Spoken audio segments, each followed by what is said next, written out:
Natomboka androany ny fanokafana ny fanjifana ny varitsinjo, menaka tsinjo ary kalitsinjo amidy amin'ny vidiny mirary ho fitsinjovana ny vahoaka amin'ny fahasahiranana. Hatrany amin'ny 700 ireo mpamorona amin'ny sehatry ny haihaingo mandray anjara tamin'ny tietsika Miham Madafeshon andiany faharoa izay mampiranty ny sanganasa malagasy zato isanjato ao amin'ny lapan'ny kolontsaina Mahamasina. Mandidina ny 200 ny karazana bois d'ébène ary 270 ny bois de rose sy palissandre eto Madagasikara araka ny fikarohana natao. Santiono vaovao ny televiziona malagasy ireo arahanao izao arivo izao.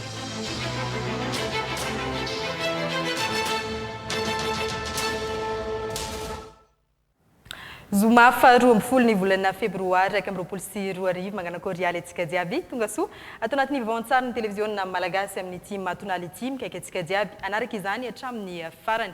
Ny tapany voalohany ny fampahalalam-baovao azo jifaina nanomboka tamin'ity androany ity eny amin'ireo tsena mora ny varitsinjo amin'ny vidiny 200 ariary ny kilao sy ny menaka tsinjo amin'ny vidiny 400 ariary ny litatra. Nidina fotony nanokatra izany tamin'ny fomba ofisialy teny amin'ny boriboritany fahatelo moa ny filoham-pirenena Andry Rajoelina. Ireo boriboritany tsirairay evezay samy manana ny fandaminana napetraka makasika izay avokoa. Tojo fanomezana sy Andry Rajoelina no hitatitra an'izay. Tsena mora efatra isaky ny boriboritany no napetraka ahafahan'ny olona manjifa ny varitsinjo amin'ny vidiny 200 ariary ny kilao sy ny menaka tsinjo 400 ariary ny litatra. Isokatra intelo isan-kerinandro ny tsena dia ny alatsinainy, ny alakamisy ary ny asabotsy. Raha ireo olona tena sahirana no afaka ny sitraka ny tsena mora teo aloha, manomboka izao misokatra ho an'ny rehetra izany. Misy fihenam-bidy aloha tamin'ity raha ohatra tamin'ny taloha. Amin'ilay taloha zao 900 ny iray kilao. Mora ny ity raha oharina amin'ny isan'andro aloha. Fa araka izao fa misy 2 arivo mahery ny iray kilao. Mety zao mba mahazo tombony kely amin'ilay prix e. Manampy tsara ilay satria ilay vidim-bary zao efa tena efa miakatra be. Dia mba misy an'ity zany dia mavoavaly olana amin'ilay vahoaka majinika. Mila mitondra karine pokotany ireo olona rehetra anjifa ety amin'ny tsena mora. Ka ny karine pokotany iray dia ahafahana mividy vary 2 kilao hatramin'ny 5 kilao farafahabetsany. Eo ihany koa ny menaka tapaky ny litatra hatramin'ny 1 litatra. Entitra ny fanaraha-maso ny amin'ireo mpanararoatra. Tsy afaka manjifa menaka ny olona anankiray zany raha tsy mividy vary izy. Ny antony mba hisoro elana amin'ilay mety ho fanangonam-bokatra satria zany efa zavatra efa hitanay teo aloha dia mividy vary izy zany sady mividy menaka fa tsy mahazo mividy menaka fotsiny. Raha ho an'ny teto amin'ny boriboritany fahatelo, fianakaviana miisa 402 isan-kerinandro no isitraka ny varitsinjo sy ny menaka tsinjo. Toy ireo boriboritany rehetra napetraka eny anivon'ny fokontany ny fandaminana. Ny antony dia fantatro, tsapako fa miaingetia ireo etaeta ny vahoaka, ireo irifirin'ny vahoaka, renay, tsapanay, ary indrindra iainanay ihany koa hita maso ny fiakarany vidiny entana. Maro tsika noho izany no miantso vonjy. Raha tsy mipitodra tokoa moa no amonjy anareo eo dia iza ny amonjy anareo. Zay no mahatonga namidiny ety androany. Namety remarika, nametraka ny vahaolana mba hoentitsika indrindrindrindra ifampitsinjo amin'izao andro sarotra izao. Satria amin'ny andro sarotra toy izao no tena ilaina ny fanomezan-tanana, ilaina ny firaisan-kiny, ilaina ny fifampitsinjovana indrindrindrindra. Ankoatra ny tsena mora, nisy ihany koa ny toromarika nomen'ny filoha ho an'ny ministeran'ny varotra sy ny ministeran'ny fambolena ny amin'ny famorian'ireo mpisehatra rehetra amin'ny vary, manomboka any amin'ny mpamboly hatrany amin'ny mpanjara, hijery vahaolana miaraka amin'ny fampidinana ny vidiny. Tsy mivoaka ao nareo raha tsy mazava. Ohatrin'ny navy ny tombony tokony alainy ny tsirairay avy ary tsy tokony misy manararoatra amin'izany. Matoka mino fa rehefa mivoaka ao tsisy tsony ny fanararotana. Satria dia izy zany no jerevantsika hoe ohatrinona mividananao an'ity tany amin'ny grossiste. Ohatrinona ny vidin'ny vary tokony mividinao ary ny tokony tombony alainao. Zay le izy. Fa eo zany raha vao tsisy mifanaraha-maso dia lasa betsaka ny manararoatra. Ankoatra ny eto Antananarivo renivohitra, efa mandeha ihany koa amin'izao fotoana izao ny fandaminana ny amin'ny fametrahana ny tsena mora isaky ny faritra.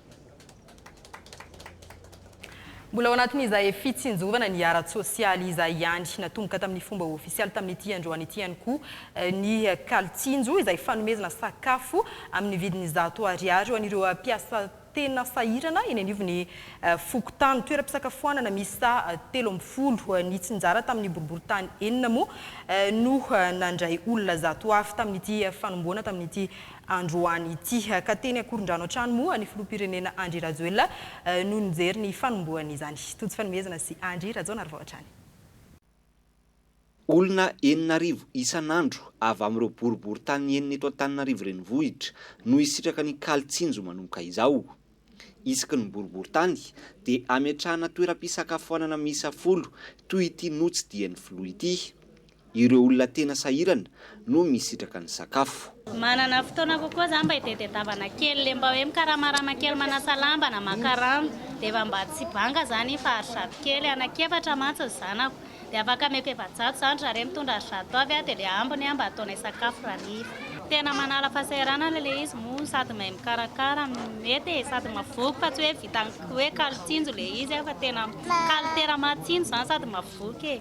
Tena ao anatin'le ilana azy mihitsy indrindra izay lehibe antitra moa dia tena mety aminay mihitsy zany le sakafo. Manala ny fahasahiranana izy olona sy ny olona vahoaka eto Akorondrano aloha ny sakafo ataon'ny zareo.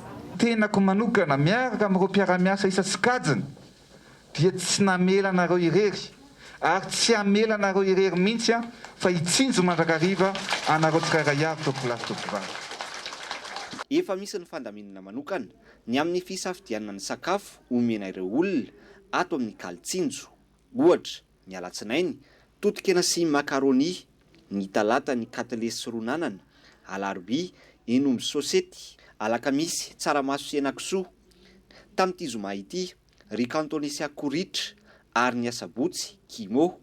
Mitovitovy amin'ireo isan-kerinandro ny fangaron-daoka no miovaova. Za sy mpiara-miasa akaiky amiko mihitsy no mipetraka dia ozy izy za hoe aleo jerevantsika inona ny sakafo zaraina ao anatin'izany kalitsinjo zany fa tsy ho tsaramaso isan'andro no omenareo efa fihinan'ny olona zany, tsy anana isan'andro no omenanareo. Za niara mipetraka tamin'ny mpiara-miasa amiko hoe inona raha za zany mba misakafo miaraka aminareo dia inona mba tiako hohanina dia reto zavatra reto no tiako hohanina dia ireo no menanareo. Entitra dia entitra ny fanaraha-maso ny fanaovana ny sakafo.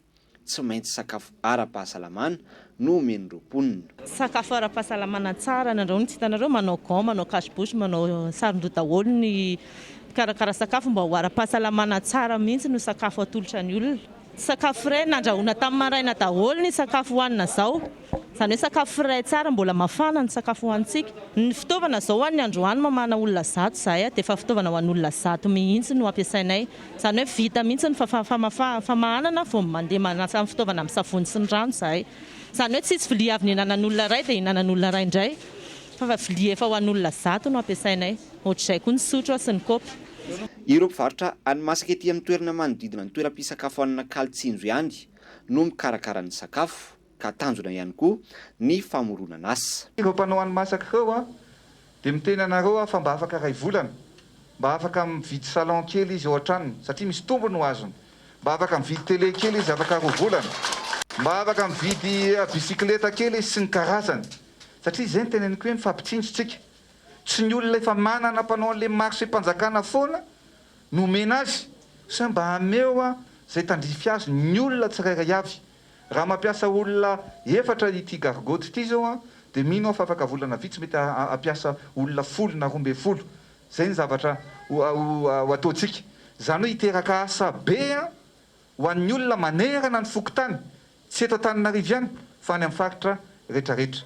Ary zato no alohan'ny olona iray dia afaka misakafo amin'ny kalitsinjo izy ireo. Le ararizato zany dia hoentina nadiovana satria za dia ametraka mpanara-maso tsy maintsy madio ny trano miala eto.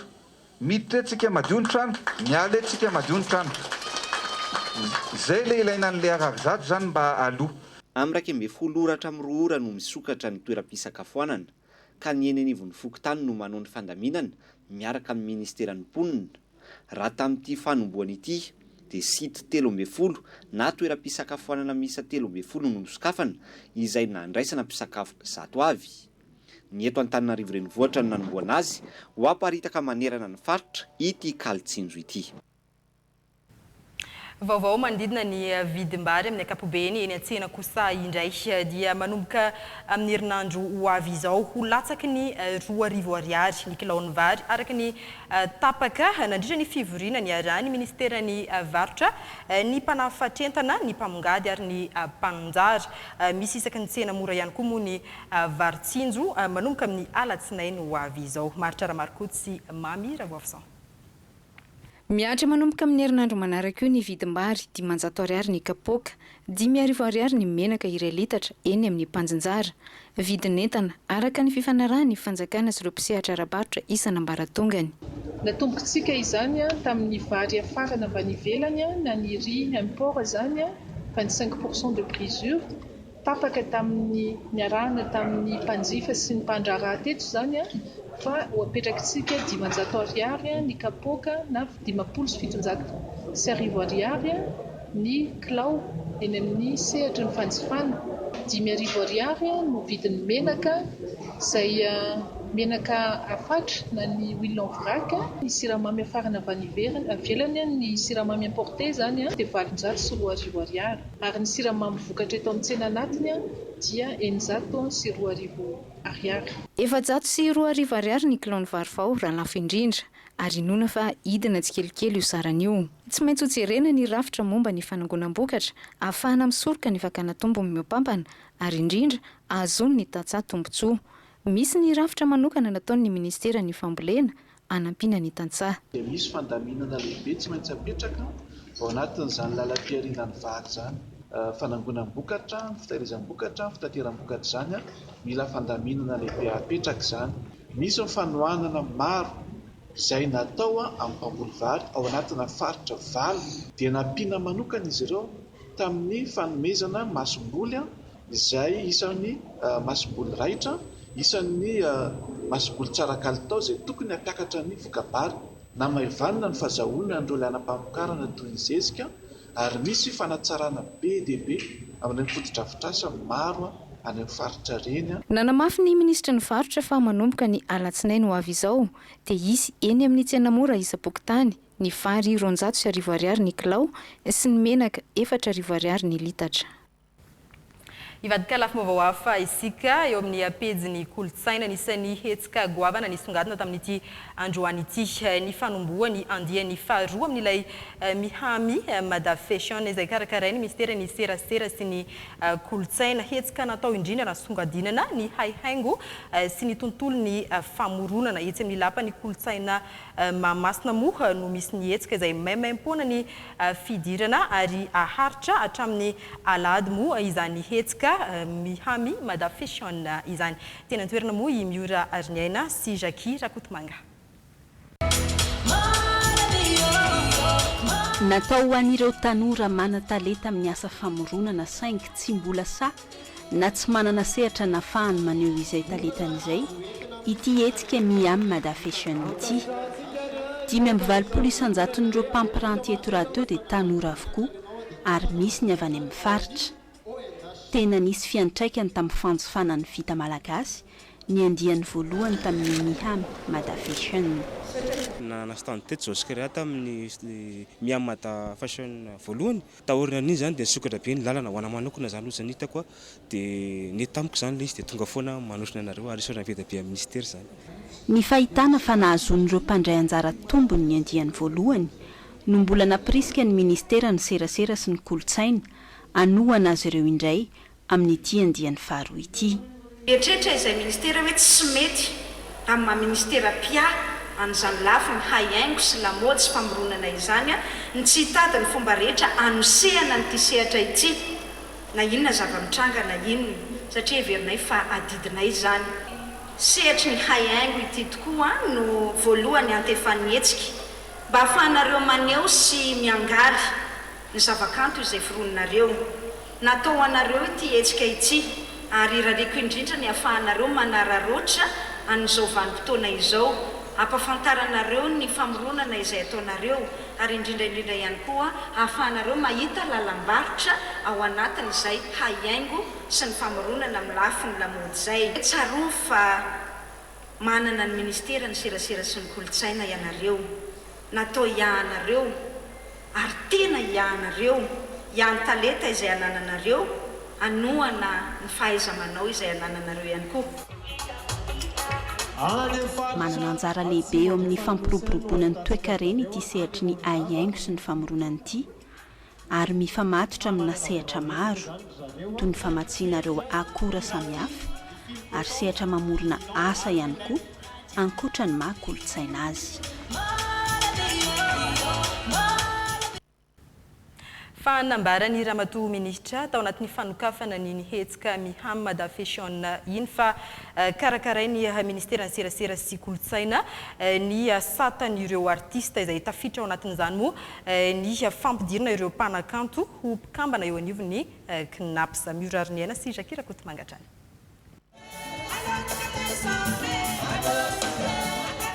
Anatin'ny fanavaozana tanteraka ny satan'ny mpanakanto sy ny fampiroboroboana ny kalitao-piainan'izy ireo ny ministeran'ny serasera sy ny kolotsaina, ary anatin'ny famolavolana paikady isy ny tombontsoa manokana ahafahan'ireo artista rehetra misitraka izany. Sambany afaka hisoratra anatin'ny KNAPS ireo mpanakanto hoy ny ministra ny serasera sy ny kolotsaina. Misy ampahambola izay ho arotsaky ny ministera satria manko rehefa manao KNAPS isika fantatsika tsara fa tsy maintsy misy mpampiasa mandrotsaka n'ilay cotisation patronale satria moa isika artista tsy manana mpampiasa, izany hoe tsy manana employeur, dia izahay ministera no iantsoroka n'izay cotisation patronale ho anareo artista izay. Ianareo zany mandoha an'ilay ampahany kely cotisation ao anatin'ny KNAPS amin'izay fotoana izay afaka misitraka ny fiahina ara-tsosialy araka ny tokony ho izy ny artista fa tsy ho tavela foana eo tahaka izay misy nandritra ny vanim-potoana lava. Efa nifanaikina nanome accord de principe taminay ny teo anivon'ny KNAPS. Tanjona amin'izao ezaka izao ho iatrany Ramatoa Ministra dia mba tsy hisy intsony izany artista tsy misy mijery izany. Etsakilany kosa mila mameno ireo fepetra mahamatianina azy ireo mpanakanto mba ahafahany misitraka ireo tombontsoa araketra sy ireo fiantohana samihafa. Mbola rahantsika ao anatin'ny tapany faharoa ny fampahalambavao rehefa avy eo ny toy ny izay vaovao mandidina ny hetsika Mihamad Fashion izay sy ny tsara ho fantatra rehetra mandidina ny hetsika iny fa hivadika amin'ny pejiny fahasalamana aloha isika hoentitra ny fitsinjarana ny fanafody entina mitsabo ny tazomoka eny anivon'ny tobim-pahasalamana maimaim-poana ny fahazahoana io fanafody io ho an'ireo voakasika izany araka ity fanampanazavana hoentin'ny ministry ny fahasalamam-bahoaka ity. Zao azazana hoe mirongatra ny tazomoka zao dia tsy maintsy mijerena aingana amin'ny paikady rehetra ary amin'izao mampirongatra azy zao dia hita fa misy ny maty ary amin'ilay toerana izay sarodalana no misy an'izany miaraka manaikitsika fa tsy azo ekena mihitsy zany hoe misy maty anatin'ity paludisme ity ary tsy maintsy apetraka atsika ny paikady mba ataontsika mieny zany ary miena faran'izay be mihitsy satria efa misy raha teo zany ilay vola izay apetraka momban'izany. Anisan'ny singanina manokana dia mikasika ny fanafody mampikaikaiky amin'ny olona hoe tsisy fanafody aty aminay aty dia nojerenay izy io marina fa teo ny coronavirus izay nanengelina ny fahazahoana fanafody nazana tsy zany dia manana ny fanafody tsika ary mbola ao reo izay mbola afarina ankehitriny. Tanjony dia tsotra alohan'ny firongatra ny tazomoka dia tsy maintsy misy ny fanafody any amin'ireny tobim-pahasalamam-panjakana rehetra ireny fa tsy maintsy adivantsika koa zany fanodikodinana ny fanafody ary zava-misy zany any amin'ireo tobim-pahasalamam-panjakana dia tsy maintsy araha-maso manomboka zao ny fahatongavan'ny fanafody amin'ireny toerana ireny mandra-pahatonga mihitsy any amin'ny mpisitraka ary ankehitriny dia tianay koa manavara zany fa misy mihitsy zay azo lazaina hoe amin'ilay tobim-pahasalamana tsy misy fanafody asa ohatra le ACT fa etsika mianasavy zany ACT zany nefa ny etsy ankilany etsy dia misy mivarotra ACT ary le fivoretana ACT rehefa jerenany dia lay fanafody le lot zany hoe le numéro fanafody tokony hitanao ato amin'ny fanjakana no hita ato ambadika ato zany tsy azo ekena ntsony zany fa eto zany dia manentana tsirairay avy mba tsy hanao an'izany fa vokatra fanaovantsika an'ireny dia misy ny maty ary ny maty dia mampalahelo amin'izay fotoana zay satria ny corona tsy mahafaty betsaka eto amintsika mihoatra nyty tazomoka ity eto moa zany dia mari koa fa le fanafody tazomoka mihitsy zany miady amin'ny tazomoka dia maimpoana. Ny vaovao avy any anivon'ny anteny Merandoholona kosa indray ny lola nepatraiky Tiandraza Odilon sy Rakotondraibe Michel no lany ho filoha-mbaomera misana ny fitantanam-bola ny lalàna sosialy sy kulturaly ny fifidianana azy ireo no namarana ny fivoriana manokana ny anteny Merandoholona nametrahana ny fitsipika anaty hifehy ity androm-panjakana ity. Bertrand Ranevimanana. Professeur Tiandraza Ny fandaniana ireo voameran-dalàna telo teo anivon'ny anteny Merandoholona no namarana ny fivoriana manokana izay naharitra 3 herinandro teo eo. Lany filohany ny voameran'ny fitantanam-bola sy ny toe-karena ary ny loholona Rakotomamonjy Nepatraiky tamin'ny mpifidy 470 tamin'ny 470. Filohan'ny voameran'ny lalàna kosa Tiandraza Dinarali Odilon izay lany tamin'ny mpifidy 10 tamin'ny 470 ny fidy. Ary lany filohan'ny voamera sosialy sy kulturaly ary serasera Rakotondraibe Ndrina Michel voafidy tamin'ny Isambato 470 tamin'ny 470 ny fidy. Izay no nanakatona ny fivoriana izay nametrahany filohan'ny anteny Merandoholona afatra manokana ho an'ireo olona mialohany andehanany miparitaka. Roany moa zany dia famaranana ihany ny fivoriana manokana fa fanombohana ihany koa ny asa izay tena fototry ny ijoroan'ny olona dia ny fidinana eny fotony mba hijerevana an'ireo problemy fotony eny anivon'ny commune zany hoe hitsidika an'ireo maire sy conseil municipaux ny ben'ny tanàna sy ny mpangolotsaina eny amin'ny tanàna zany mba hijery le olana eny fotony izy ireo ary zany fampidiniana zany dia tsy maintsy misy ny fifamezan-tanana, misy ny fiainona n'ireo etaeta ny fotony ary misy indrindrindrindra ny famolavolana an'izany etaeta ny fotony zany mba hivadika ho projet.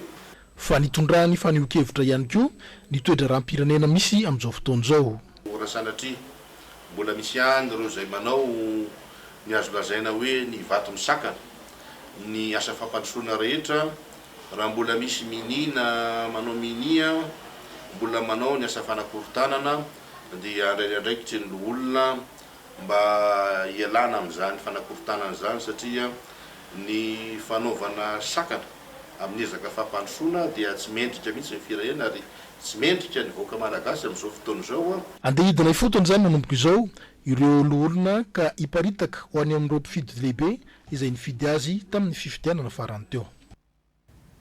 Mandina ny fampandrosoana ny anivon'ny fisamparitra kosa indray dia nitsidika ny asa fanamboarana ny kianja manara-penitra any Hosy ny ministry ny tanora sy ny fanatanjahantena miroso ny asa ankehitriny araka ity agnibaovao ny televiziona malagasy i Hosy.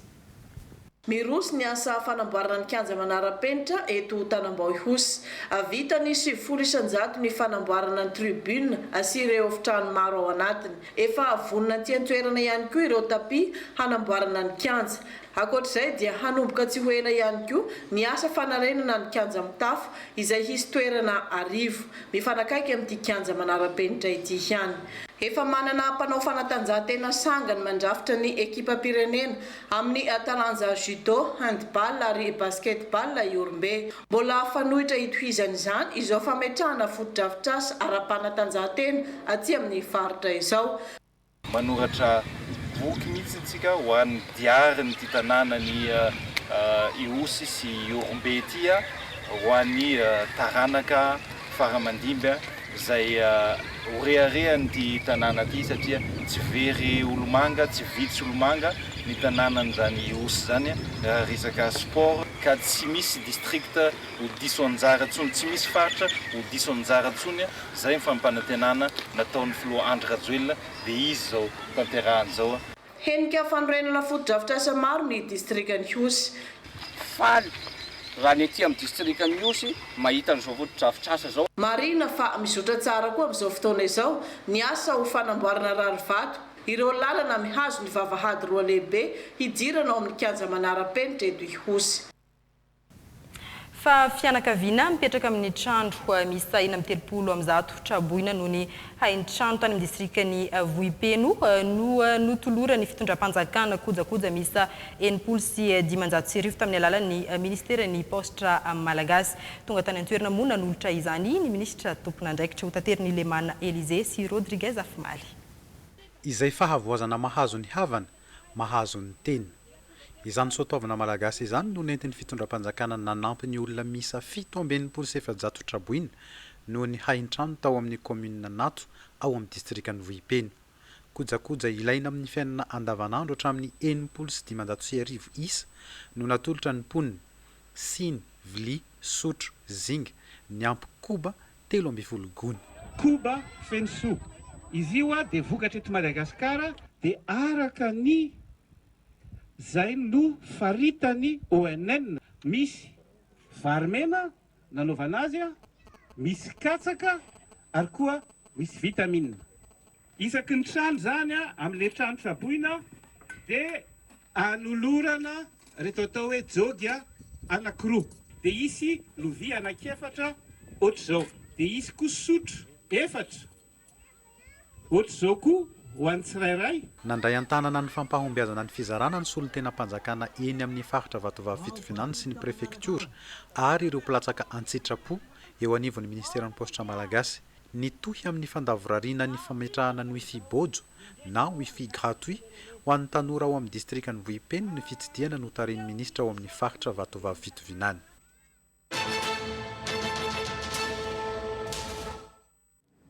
Iverenantsika ny vaovao mahakasika ny hetsika mihamy Madafession eo amin'ny 700 eo ireo mpamorona amin'ny sehatry ny haihaingo nandray anjara tamin'ity mihamy Madafession andiany faharoa ity. Akanjo, kiraro, poketra, firavaka, taovolo malagasy 100 no miangaly azy. Mirariniana sy Jakira Kotomanga. Landy, soga, lambahoany, crochet, rafia hatramin'ny jabo sy ny gony azo amoronana fitafy miavaka avokoa rehefa tonga ilay aingam-panahy. Misy ny sur mesure, ny modely tokana ary ny efa vita zaitra azo entina avy hatrany. Ny raisany vita malagasy avokoa izy reto. Miezaka trano manatsara sy mampiavaka ny sanganasany ireo mpamorona malagasy. Niompana tamin'ny akanjon-dehilahy fotsiny izay tamin'ny voalohany tao anatin'ny roa taona dia nanomboka tamin'ity taona ity moa zany izay namoaka an'ilay collection hoe Queendom izay ho an'ny vehivavy fotsiny ihany koa. Fitafy malagasy, izany hoe akora vita malagasy. Ao anatin'io zao création 2021 ny rafia, ny jabo ary ny gonozy izy ny ampahafantarany be somaro anazy fa sizalina izany hoe vita malagasy daholo ireo akora reo. Maro ny akora azo trandrahana, maro ihany koa raha ataontsika modely sy ny zavatra rehetra satria tsy voatery hoe akanjo irery akora. Fa ohatra mampiatsarana zao dia manao kapa, manao poketra. Raha ohatra ka mitohy ny zavatra ohatran'izao dia hitako hoe mety misandratra ihany. Tsy afa-misaraka amin'ny akanjo ihany koa ny kiraro, ny firavaka, ny poketra. Samba n'ity mpamorona poketra ity nandray anjara tamin'ny hetsika Miam Madafession. Nahita vokatra avy hatrany. Hita amin'ity tapakandro ity dia efa misasaka ny entana. Tena rapide be ilay izy, au fait, tena rapide be ilay izy. Tsy neritreretiko hoe touché olona betsaka zany ilay izy ny tena marina. Dia bon, mahafinaritra. Ankoatra ny fampirantiana sy ny latro, misy fifanakaloza-kevitra ihany koa mandritra ity hetsika Miam Madafession andiany faharoa ity. Misy ihany koa ireo seho iarahana amin'ny mpanakanto malaza. Ireo rehetra ireo dia maimaim-poana avokoa ary tsy farana raha tsy amin'ny alahady izao. Aorian'izao fampahalalam-baovao izao dia isy ny fanadihadiana manokana rainao izay mandidina ny hetsika mihamy Mada Fashion andiany faharoa izay ary amin'ny 6 ora alina kosa indray dia arahanao eto amin'ny televiziona malagasy hatrany ny fizotra izay fankalazana sy ny hetsika fanokafana ny mihamy Mada Fashion izay notanterana teny amin'ny lapany kolotsaina teny Mahamasina tamin'ity androany ity izay. Fa ivadika pejy fahasalamana kosa indray isika tsy sakana amin'ny fanomezan-drà ny valinaretina Covid-19 azo antoka ny raha alaina sy omena ireo marary. Fantatra fa tsy ampy ny tahirin-drà noho ny fienany isan'ny ireo mpanome izany raha izany. Raha ity fanadiadiny Ambintsoa Andriamaservelo sy Stéphane Alphonse ity. Mihena anisan'ny mpanolotra rano-tsitrapo eto amin'ny fobe fitehirizan-drà hatramin'ny valanaretina Covid-19 ny filana nefa mitombo ka ilana fifanampiana avy amin'ny olona salama rehetra. Marina fa na dia ao anatin'izao fotoana ny coronavirus zao aza misalasala satria raha ara-dalàna tsy maintsy mbola hotiliana nomentsika an'ireo marary mila raha ary dia manentana mandrakariva antsika rehetrarehetra azoto ary indrindra ny fanomezan-drà dia manampy ny mpiarabelona amintsika tokony ataontsika izany satria betsaka ireo marary mila raha mandritry ny taona dia isika tsirairay avy no entanina anana fandavan-tena. Manoloana ny andro dia nataona namana 30 ramatoa haingo paradis ka nanolotra raha omaly sy anio. Mariana fa olon-tsotra terepana avokoa izahay izay tonga ho an'ity androany ity ny fahafantarana n'izay filan-drà ety amin'ny hôpitaly izay no antony nomezanay. Ny hôpitalim-panjakana no mila raha be indrindra raha mitahina amin'ny tsy miankina ny fahamaroan'ny fitsaboana atao no mahatonga izany. Betsaka ny lozam-pifamoivoizana rehefa misy ny olona vera na ohatra koa hoe manao hémorragie digestive dia tsy maintsy asiana raha aingana dia aingana satria mety mahafaty an'ilay olona raha ohatra ka tsy asiana raha izy. Ny faharoa dia misy ireo pathologie chronique fantatsika fa misy ny aretina izay mikiky tsikelikely ny selamena ao anatin'ny tenan'olombelona.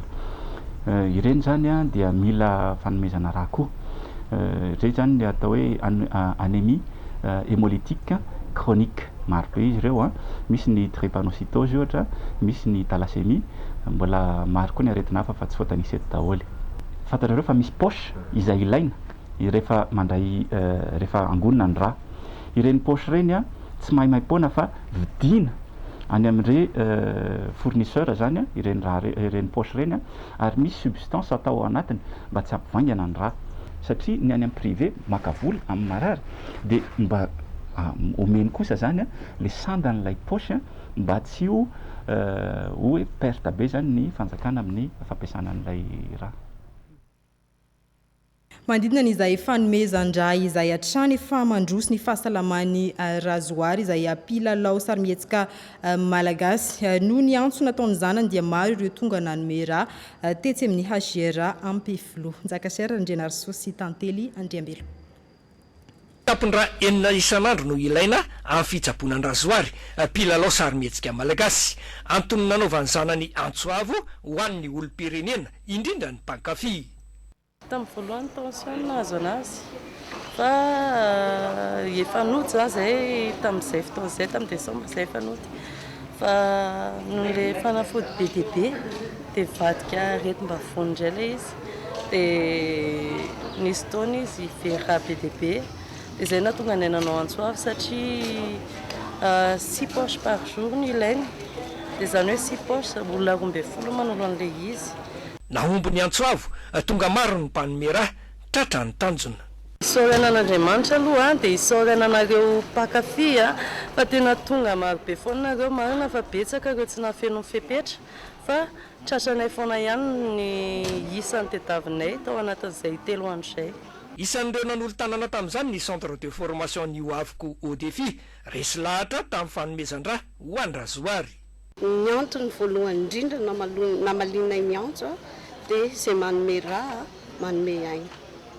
Tadidiko tsara fa nisy fotoana moa zany ny zokiko ny lara ohatr'izao tamin'ny 2 taona fa tena sarotra be mihitsiny a mitady raha tena tsy tratra mihitsiny anay zany le raha nefa rana moa maty anzokonay dia ohatra ny fantsika tao an-doako zay hoe misy olona mila rano any a andoraka izy marobe ny ankizy kao a fa reo aloha ny vonina satria tampoka be a voamaly any nanentana hoe andao tsika rakizy a mba hanampy amin'ny razoary a izay olo malaza eto amin'ny fireneny ireto ankizy reto a dia ankizy a miofana andeha hiasa any États-Unis dia nanolo teny ireo satria mba zay ngamba ny fitiavana ny tanindrazany a fefa kely sisy ireo a dia efa andeha raha ny vaovao azo avy amin'izany dia efa mandroso farisitranana irazoary amin'izao fotoana izao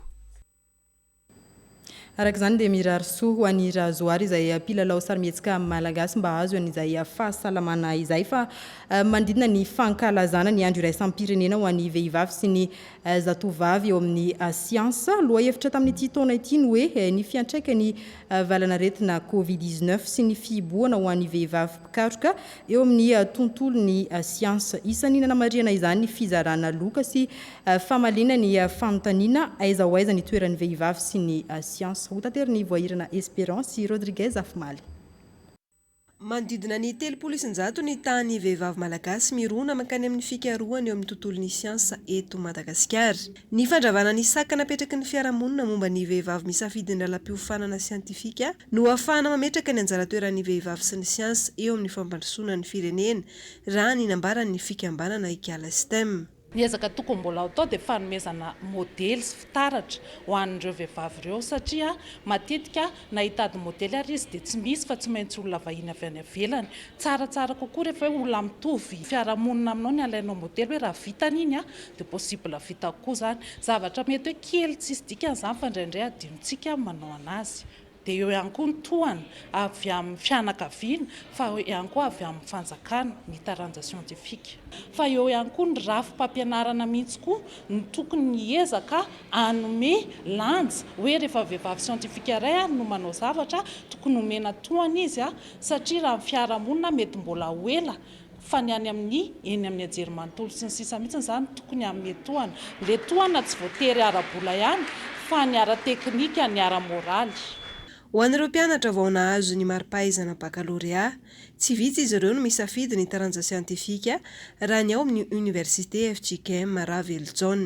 Ho an'ireo taranja siantifika zao aminay misy ny BTP, ny informatique, ny agronomie dia amin'izao zany tena liana zany ny ankizy amin'ireo sehatra ireo satria zahay koa zany efa manentana sahady efa mampianatra sahady an'ireo ankizy anana vina anangana orinasa ho aoriana kely. Ao anatin'ny fankalazana ny andro iraisam-pirenena ho an'ny vehivavy sy ny zatovavy eo amin'ny sehatry ny siansa isaky ny 12 febroary. Niara-ny salata amin'ny fikarakarana fifaninanana sary miaina ary horonan-tsary fohy mandidina ny siansa ny ministeran'ny fanabeazam-pirenena sy ny UNESCO ary ny fikambanana Ikala STEM. Notolorana vola 5 hetsy ariary hatramin'ny 9 hetsy iray tapitrisa ariary ireo mpandresy tamin'ny fifaninanana isaky ny sokajy avy. Zay ny amin'iny faraky ny fanampahafantarana tamin'ny lohatenim-baovao teo dia mandidina ny 200 ny karazana bois d'ébène ary misy karazany 27 ny bois de rose sy ny palissandre eto Madagasikara hoy ny mpampianatra pikaroka avy ao amin'ny departemanta ny siansa eny Ankatso nalolotra omaly teny an-toerana ny fitaovana ary fomba famantarana ny karazan'ireo azo sarobidy ireo. Aina Rabetany sy Shakira Kotomanga. Hanana fitaovana harifomba hamantarana ny tsipriny mampiavaka ireo hazo sarobidy eto amintsika manomboka izao ny laboratoire G3D ivitoeram-pikarohan'ny fakultény siansa sy ny sekoly ambony momba ny fambolena ity no ny fahazona ireto fitaovana harifomba mitetina 5 alina sy 4 hetsy avy amin'ny vondrana eropeanina ireto. 7 ny isany ary rafitina dia teknika anankitelo no miasa amin'ny resaka fahafantarana an'ireo espèce ireo dia ny teknika atao hoe spectroscopie proche infrarouge, teknika antsoina hoe anatomie du bois ary teknika antsoina hoe analyse moléculaire approche génétique zany ary koa misy nireo fitaovana ilaina ahafantarana an'ilay espèce approche taxonomique ary fitaovana farany ampiasaina ahafahana mitahiry ireo espèce reo zany a zay no reto espèce reto fitaovana ato amin'ny laboratoire reto. Misy laboratoire anaky efatra zany nivatsiana fitaovana tamin'ity andro an'ity a. Misy ny laboratoire manao anankitelo manao identification zany manao fahafantarana hoe karazana hazo inona le hazo na karazana inona ny ressources misy eto amintsika. Dia ny laboratoire iray zany atao hitehirizana amin'ny fotoana maharitra ny karazana zava-maniry izay manome hazo kanefa atahorana ao lany tamin'iny eto Madagasikara. Fitaovam-pikarohana mamaly ny fenitra takin'ny CITES amin'ny famaritana sy fitantanana maharitra ny hazo sarobidy. Voka-pikarohana hazo avy eto zany dia voka-pikarohana ahafahana manohana ny famantarana ireo karazana hazo indrindra ireo hazo sarobidy satria zavatra mitsangy kehitriny dia hoe misy le resaka le bolabola mbola le ngiazana ireo misy koa le any ivelany ao anatin'le izy ary misy koa le mbola any anaty ala le mbola hazo mbola velona. Ireto laboratoire reto zany amin'ny alalan'ireo fitaovan'ireo no anampy ny ministera amin'ny fahafantarana hoe inona marina anaran'le espèce tsy ajanona intsony izy amin'le hoe resaka palissandre na bois de rose fa tena fantatra le espèce. Efa misy moa ny fifanarahana manokana nataon'ny ministera ny tontolo iainana sy ny fandrosoana vainjafy sy ny ministera ny fampianarana ambony momba ny voka-pikarohana entina ampiasaina eto Madagasikara amin'ny fitantanana ny arena voajanahary. Fa mila fampitaovana ny fanavaozana ny rafitry ny tafika malagasy isan'ireo tonga nanatitra fitaovana informatika hanamora ny fampandehanana andraraha amin'ny fibaikona ny eo anivo ny tafika frantsay. Griffine Bakolniana. Anatsarana ny fampandehanan-draraha indrindra ny eo amin'ny lafiny fibaikona ireto fitaovana informatika natolotry ny tompona andraikitry ny fiarovana avy eo anivon'ny masoivo frantsay ho an'ny etamajor ny tafika malagasy ireto. Mitentim-bidy 200 tapitrisa ariary mifanaraka amin'ny fivoarany teknôlôjia amin'izao fotoana izao natao indrindra mba hanamora ny fomba fiasan'ny tafika malagasy ao anatin'ny fanavaozana an-drafitra. Solosaina, imprimante, onduleur, sy ireo kojakoja maro samihafa ireto natolotra ireto avolenta tokoa ary ika afarany manana ny tanjany manokana ary natao indrindra ho fampiasan'ny tafika. Izao fampitaovana izao ihany koa no manapirofo ny famatorany fiara-miasa eo amin'ny tafika malagasy sy ny tafika frantsay. Fa eo amin'ny maresaka samihafa avy any ivelany azo atao tsara ny mamboly amin'ny tany karakaina nisany manatanteraka izany any Qatar. Niakatra 700 ny tapa-fahatesan'ny olona mitondra ny coronavirus aty amin'ny faritra Afrika. Hitatitra ny andinindin'izay Nalosora Andriamasinoro. Ny tombo 700 tato anatin'ny iray volana ny tapa-fahatesan'ny marary ny coronavirus aty Afrika raha nitatitry ny OMS. Tato anatin'ny 20 andro mihoatra ny 302 alina ny namony ainy raha 401 alina ny tao anatin'ny 20 andro talohan'izay. Mety hahatratra iray etsy io antontanisy io atoato hoy ny talen'ny OMS aty amin'ny faritra Afrika. 7 sy 3 tapitrisa ny olona voamarina fa mitondra ny coronavirus aty amin'ny kontinanta afrikanina. Maherin'ny 8 sy 3 tapitrisa ny sitrana raha 409 alina ny namony ainy. Tany karankana 8 metatra tora-drono ambolena bozaka eto Qatar hampiasaina amin'ny kianjana tanterana ny fiadinan'ny tompon-daka maneran-tany amin'ny taranjam-bolona kitra taona 2022. Rano 5 metatra tora-telo isan'andro no anondrana ny tanimboly. Rano natao recyclage no ampiasaina. Fanambogoavana izy ity ho an'ny Qatar. Mahatratra 50 degré mantsy ny maripana aty an-toerana. Ankoatry ny bozaka, eo ihany koa ny fambolena hazo sy zava-maniry isan-tsokajiny hanaingona ny kianja rehetra. Manan-kevitra ny hanao tetika samaritra izao karazam-pambolena izao ny Qatari. Kianja telo ny fanotokanana eo andalam-pahavitana ny 4. Dia izay koa no mamaragna ny fampalamavao tamin'ny tialigny tiankasitrahana bevata ny fanaranao an'izany hatramin'ny afarany. Azadino rehefa avy eo isy ny fanadihadiana manokana makasika ny hetsika Mihamada Fashion ary amin'ny 7 oralina kosa dia ranao manontolo eto amin'ny televiziona amin'ny Malagasy ny fizotry ny fanokafana izay hetsika Mihamada Fashion izay notanterana tamin'ity androany ity ary farana amin'ny alahady ho avy izao. Manome fotoana ho anao kosa ny tenako ho amin'ny amaray koa. Veloma tompoko.